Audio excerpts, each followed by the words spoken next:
Hi, Rebecca Zuspin, Assistant Dean of Student Services in the College of Health Sciences and Professions, with some information on the tuition appeal process.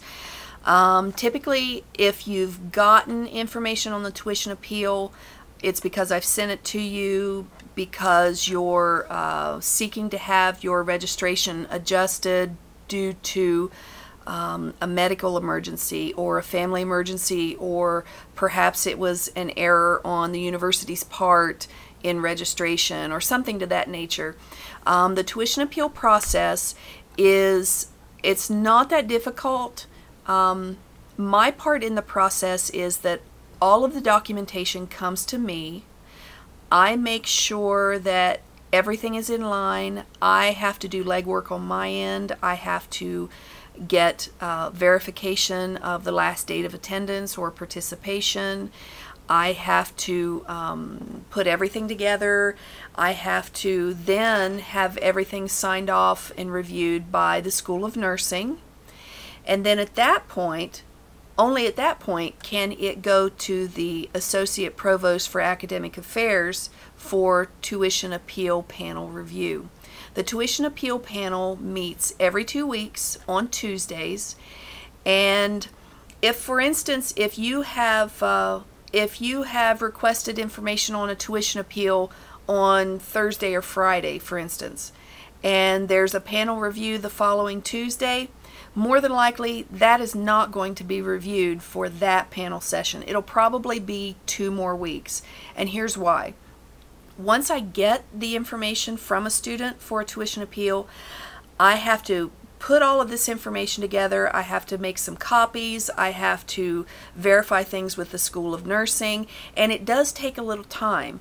And then I have to have everything up to the Associate Provost's office no later than lunchtime the day before a panel session on Monday. So if you've emailed me on Thursday and there's a session coming up on Tuesday, more than likely it's going to be 2 more weeks before that is even reviewed in order for me to get all of the necessary legwork done on my end that I have to do.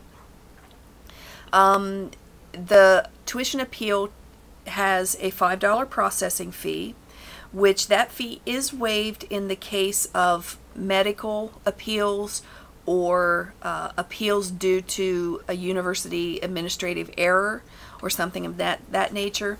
Otherwise, there is a $5 fee, and students need to send that in the form of a check made out to Ohio University, and you can just send that with your appeal documents when you send it to my office.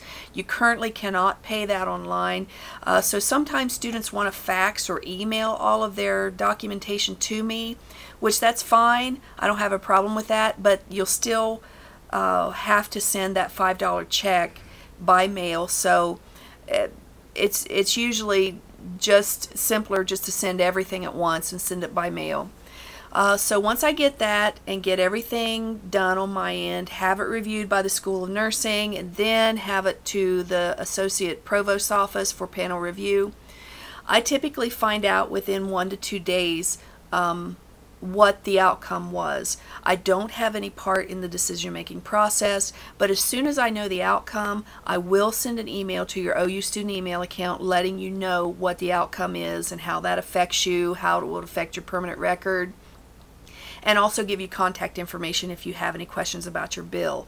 As I don't have any part of the decision-making process, I don't have any part in the refund process, or I really can't answer questions about billing or anything of that nature. So I will include that information in the email to let you know what the outcome was.